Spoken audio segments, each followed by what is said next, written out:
si P3MI harus punya namanya job order atau JO. Oke? JO tersebut dia dapat dari luar negeri nih. JO-nya dapat dari luar negeri.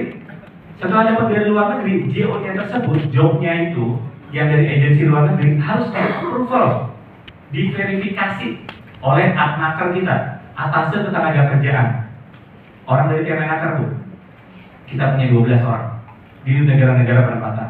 Setelah job tersebut ditandatangani, di-verified bahasanya oleh adnaker kita, job tersebut dimasukkan dalam sistem sama si P3MI. Sistem tersebut ditembakkan ke namanya BNP2TKI dulu. Tahu? Tahu BP2MI sekarang namanya. BP2TKI itu menjadi namanya SIP2MI. Oke? Bedakan ya. Job order setelah diverifikasi untuk bisa publish di dalam negeri dia menjadi SIP2MI atau SIP aja. SIP, surat izin perekrutan. Ya, paling panjang tuh bla bla bla bla, ada nanti searching ini. Nah, setelah jadi SIP2MI dikeluarkan oleh BNP2TKI, ya kan? Itu ini mau saya ngomong teknis, maaf. Langsung ditembakkan dari BNP2TKI ke dalam Kemenaker, sistem Kemenaker. Nah, jadilah job ini yang keluar. Jadi saat ibu bilang ada PT Okdo datang ke ibu, PT Mulia Laksana, bawahnya Bang, bawahnya. PT Primadaya, PT Yanbul, PT Panca ini datang ke kantor ibu dan lihat jobnya ini, bapak ibu udah nggak usah nanya lagi, udah pasti bener. Bedanya gitu. Kalau nggak ada di sini, belum tentu benar. Nah, ngetesnya di mana? Pak, udah ada belum job ini ke website Kemenaker Kareva? Wah, bingung tuh kader tuh. Ditanya gitu dia, kok ngerti? Gitu. Yang biasanya nggak ngerti kan? Tiba-tiba bapak ibu guru kok ngerti? Gitu. Nah, kami pengen kasih ilmu Kemenaker kami kepada bapak ibu, biar bapak ibu nggak dikibulin, bahasanya gitu. Jadi P3M ini pun ada oknum ya, bukan semua. Banyak yang baik, banyak yang bagus. Tapi ada beberapa oknum yang tangan-tangan panjangnya ini, yang dia memang nyari-nyari anak-anak gitu ya, biar ya yang penting tetap penuhi lah, karena dia dapat satu orang dapat duit, gitu ya. Dia ada satu orang ada harganya, makanya dia bisa sampai turun gitu. Tapi kalau dia benar langsung si PT-nya, dia biasanya lebih fair.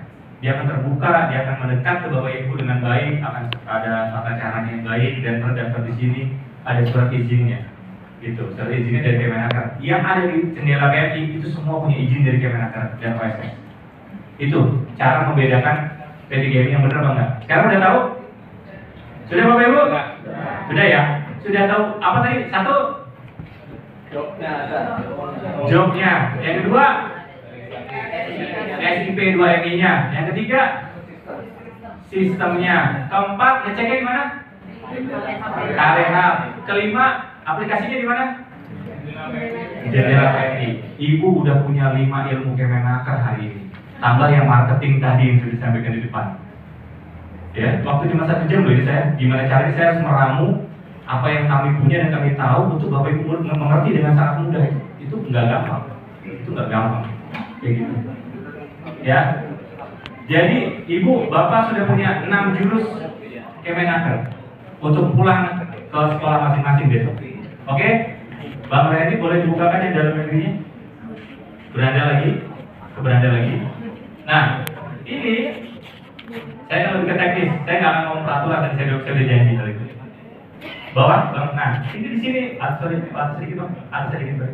Nah, ini kalau nyari lokasi di sini, nyari perusahaannya di sini. Job-jobnya semua dari sini. Coba kita salah satu bang. Kita ambil Kabupaten Bekasi aja nih bang. Atau kita ambil mana ya? Indonesia aja dari Indonesia. Kan anak Bekasi kadang-kadang pengen keluar. Terus Indonesia aja bang, coba yang umum ambil salah satu bang. Operator nih, banyak anak-anak SMK yang operator biasanya. Ini bang, operator kanan, bang ada. Sorry.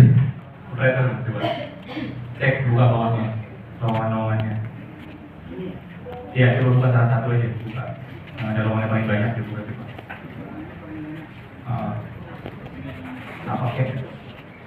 IT apa itu banyak banget kayaknya. Ini sales, accounting officer. Nah, kayak gini. Buka lagi mas, buka accounting officer-nya, dalamnya isinya accounting officer. Isinya. Klik account officer, tulisan account officer-nya diklik. Nah, itu.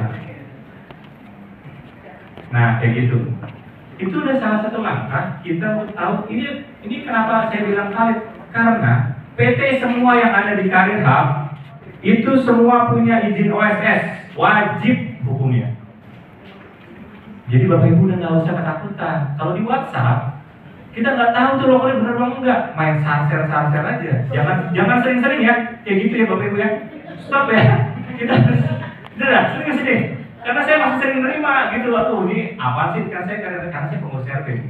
Jadi saya terima warga saya tiba-tiba share nih ada lowongan Bapak Ibu, sembarangan. Tadi dulu dia bilang belum dicek itu main sarser. Jadi contoh-contoh lowongan palsu biasanya udah ada gajinya, ada nomor teleponnya. Gak ada gitu aja ya, saya kasih kunciannya gitu. Itu tulis palsu tuh, udah pasti palsu, lowongan palsu bukan lowongan palsu.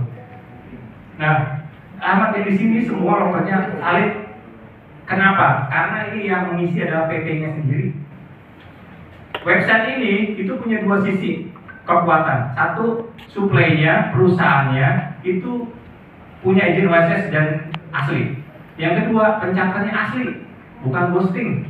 Anak-anak, dia masuk harus dari NIK, gitu. NIK-nya masing-masing. Ada dia pernah daftar, dia lupa, selesai di reset.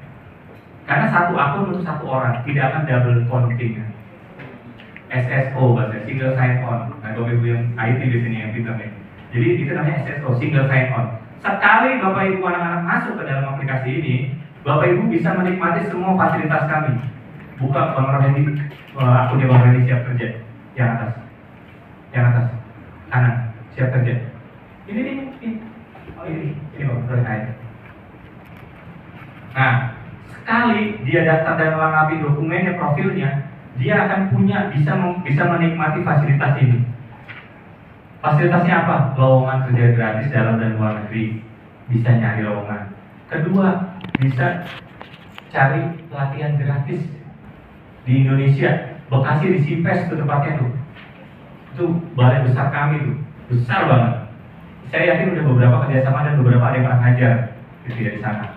Ini gratis, jadi fasilitas ini yang kita fasilitasi untuk anak-anak kita. Pelatihan kerja gratis, lowongan kerja dalam negeri gratis. Cuman bayar apa? Bayar sistem semua, bayar tangan semua, cuma hanya modal handphone sama modal spanduk. Itu udah sedikit punya dua secara ilmu tentang ini. Nanti konseling harus ada tempat sendiri dan ada waktu sendiri dan nggak cukup cuma satu hari, karena itu lebih detail. Konseling itu di tempat kami Pak, itu kita punya semacam kayak bilik sendiri. Jadi kalau kita di Kristiani kita ada bilik pengakuan dosa, nah gitu modelnya kayak gitu tuh. Jadi ada bilik gitu ya, ada bilik kita private antara si konselor dengan si pencari kerja, curhat di situ. Nah itu salah satu kenapa menjaga privasi dia, karena mungkin malu. Itu dia menceritakan dirinya, dia menceritakan orang tuanya, keluarganya, kenapa dia susah nyari kerja, kenapa dia begini gitu di situ ya. Itu namanya konseling. Kalau saya dulu di sekolah guru BP, tapi kan itu lebih kan. Kalau dulu temennya yang nakal masuk guru BP gitu. Kalau saya dulu zaman saya sekolah, nggak tahu kalau sekarang mah. Sekarang berubah kan? Udah nggak ada kan, alhamdulillah. Jadi ada tapi lebih kayak itu kayak jadi minat bakat awal. Nah itu namanya penyuluhan dan bimbingan jabatan kalau di Kementerian Tenaga Kerjaan. Nah kalau di